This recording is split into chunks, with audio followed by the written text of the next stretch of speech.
Friends, welcome to Telugu education dubs YouTube channel. Friends, వాళ్ళ వీడియోలో నేను మీతో డిస్కస్ చేయబోతున్న టాపిక్ ఏంటంటే ఏపీ పాలిసీ 2025 రిలేటెడ్గా మనకు అడుగుతున్నది ఏంటంటే వెబ్ ఆప్షన్స్ మొబైల్లో ఇవ్వచ్చా, ఇస్తే యాక్సెప్ట్ చేస్తారా, ఆర్ఎల్స్ మనకి ఏమన్నా ప్రాబ్లం అవుతుందా, మా సజెషన్ ఏంటి అన్నది అయితే అడుగుతున్నారు. సో దీనికి సంబంధించి వీడియోలో అయితే క్లియర్గా తెలుసుకుందాం. సో వీడియో అనేది ఇంట్రెస్టింగ్గా యూస్ఫుల్గా ఉంటుంది, పూర్తిగా చూడడానికి అయితే ట్రై చేయండి. ఇక టాపిక్ అయితే స్టార్ట్ చేసే ముందు నా చిన్న రిక్వెస్ట్ ఏంటంటే ఇప్పటివరకు మన తెలుగు ఎడ్యుకేషన్ టిప్స్ యూట్యూబ్ ఛానల్ని మీరు ఎవరైనా సబ్స్క్రైబ్ చేయకుండా చూస్తున్నట్టే మీకు యూస్ఫుల్ అయ్యే ఇలాంటి ఎన్నో వీడియోస్ కోసం అయితే సబ్స్క్రైబ్ చేసుకోండి. ఫ్రెండ్స్, ఇక టాపిక్లోకి వచ్చేసినట్టయితే మెయిన్గా ఏపీ పాలసీ 2025కి సంబంధించి వెబ్ ఆప్షన్స్ అయితే స్టార్ట్ అయిపోయాయి కదా. మరి వెబ్ ఆప్షన్స్ అనేది మొబైల్లో ఇవ్వచ్చా అంటే ఇక్కడ నా సజెషన్స్ అయితే ఇవ్వద్దనే నేనైతే చెప్తాను. ఎందుకన్నది కూడా రీజన్ అయితే మాట్లాడుకుందాం. బట్ నా పర్సనల్ సజెషన్ అయితే మొబైల్లో మాత్రం మీరు వెబ్ ఆప్షన్స్ అయితే ఇవ్వకండి. అందులోనూ మీరు నార్మల్ వెబ్సైట్ పెట్టుకొని చూసినట్టయితే మీకు ఏం అర్థం కాదు. అట్ ద సేమ్ టైం మీరు డెస్క్టాప్ మోడ్ పెట్టుకొని చూసినట్టయితే మాత్రం అక్కడ ఇంకా విచిత్రంగా అయితే కనబడిస్తుంది వెబ్సైట్.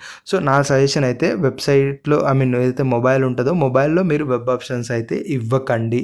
ఇన్ కేస్ మొబైల్లో వెబ్ ఆప్షన్స్ ఇస్తే ఏమన్నా ప్రాబ్లం అవుతుందా అంటే ఎలాంటి ప్రాబ్లం కూడా ఉండదు. మీరు ఇచ్చే ఏదైతే వెబ్ ఆప్షన్స్ ఉంటాయో ఇవి మీరు మీ యొక్క క్రెడెన్షియల్స్ యూజ్ చేసి అక్కడ లాగిన్ అయ్యి ఆ లాగిన్ అయిన ఏదైతే తర్వాత మనకు ఇంటర్ఫేస్ ఉంటుందో అందులో వెళ్ళేసి మీ యొక్క డీటెయిల్స్లో మీరు వెబ్ ఆప్షన్స్ అయితే ఇస్తుంటారు కాబట్టి ఎలాంటి ప్రాబ్లము కూడా ఉండదు. దాంతోపాటు మొబైల్లో వెబ్ ఆప్షన్స్ ఇస్తే యాక్సెప్ట్ చేస్తారా అంటే 100% యాక్సెప్ట్ చేస్తారు. అక్కడ మీరు మొబైల్లో ఇచ్చారా, సిస్టంలో ఇచ్చారా, మీ సేవలో ఇచ్చారా అని చెప్పి ఎక్కడా కూడా కనిపించదు. సో మీ యొక్క డీటెయిల్స్ ప్రకారం మీరు ఇచ్చినది వెబ్ ఆప్షన్స్ అక్కడ ఉన్నాయా లేదా అన్నది మాత్రమే చెక్ చేస్తారు. సో కాబట్టి మొబైల్లో ఇవ్వచ్చా అంటే 100% ఇవ్వచ్చు, ప్రాబ్లం అయితే లేదు. కానీ నా పర్సనల్ సజెషన్ అయితే మాత్రం మొబైల్లో ఇవ్వకండి.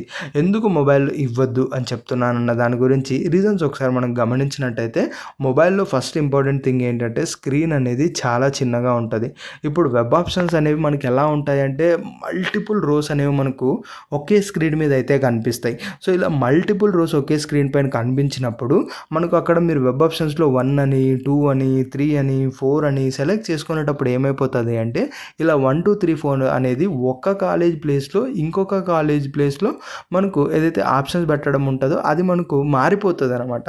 ఫర్ ఎగ్జాంపుల్ ఎక్స్ అన్న కాలేజ్లో ఏ అనే కోర్స్లో మీరు ఆప్షన్ పెడదాం అనుకుంటే దాని కిందనే వై అన్న కాలేజీలో బి అన్న ఆప్షన్లో మీరు తెలియకోకుండా పెట్టేస్తారు. ఎందుకంటే రోసు కాలమ్స్ అన్నీ ఉంటాయి కాబట్టి ఇక్కడ మీరు రోన్ రెఫరెన్స్ తీసుకొని అలానే మన కాలం రెఫరెన్స్ తీసుకొని క్లియర్గా కోర్సులో పెడుతున్నామా అన్నది అంత డీటెయిల్గా మొబైల్లో అయితే కనిపించదు. సో అలాంటప్పుడు మీరు వెబ్ ఆప్షన్స్ అనేది రాంగ్గా ఇవ్వడానికి ఛాన్స్ అయితే ఉంటుంది. వన్స్ ఇలా రాంగ్గా ఇచ్చారు అంటే సీట్ అనేది రాంగ్గా అలాట్ అవుతుంది. సీట్ అనేది రాంగ్గా అలాట్ అయిందంటే మీరు కాలేజీకి వెళ్ళొచ్చు, వెళ్ళకపోవచ్చు. సో ఒక చిన్న పొరపాటు వల్ల మీ ఓవరాల్ అడ్మిషనే క్యాన్సిల్ అయిపోయే ఛాన్సెస్ అయితే ఉంటాయి. సో కాబట్టి దయచేసి ఎవరు కూడా ఫోన్లో అయితే ఇవ్వద్దండి. ఇన్ కేస్ ఇద్దామనుకున్నట్టయితే ఇంక మాకు వేరే ఆప్షన్ లేదు అనుకుంటే ఇవ్వచ్చు, ప్రాబ్లం అయితే లేదు. బట్ నా సజెషన్ అయితే ఫోన్లో ఇవ్వద్దని అయితే నేనైతే చెప్తాను. ఇంకో చిన్న రిక్వెస్ట్ ఏంటంటే మనకి ఎడ్యుకేషన్ ఛానల్తో పాటు బ్లాగ్ ఛానల్ కూడా ఉంది, తేజ బ్లాగ్స్ అండ్ ఫ్లేవర్స్ అని. దాని యొక్క లింక్ అనేది డిస్క్రిప్షన్లో ఉంటుంది. ఇంట్రెస్ట్ వాళ్ళు ఒకసారి అయితే విజిట్ చేయండి. విజిట్ అయిన తర్వాత అక్కడ ఉన్న వీడియోస్ చూడండి, నచ్చినట్టయితేనే ఫాలో అయితే అవ్వండి. లేదు ఏదైనా సజెషన్స్ ఇవ్వాలనుకుంటే అక్కడే మీరు కామెంట్ సెక్షన్లో కామెంట్లో కూడా తెలియజేయచ్చు. ఇది ఫ్రెండ్స్ మెయిన్గా వీడియోలో తెలుసుకునేది. వీడియో నచ్చినట్టయితే లైక్ చేయండి. మరి ముఖ్యంగా మన తెలుగు ఎడ్యుకేషన్ టిప్స్ యూట్యూబ్ ఛానల్ని మీరు ఎవరైనా సబ్స్క్రైబ్ చేయకుండా చూస్తున్నట్టయితే మీకు యూస్ఫుల్ అయ్యే ఎలాంటి వీడియోస్ కోసం అయితే సబ్స్క్రైబ్ చేసుకోండి.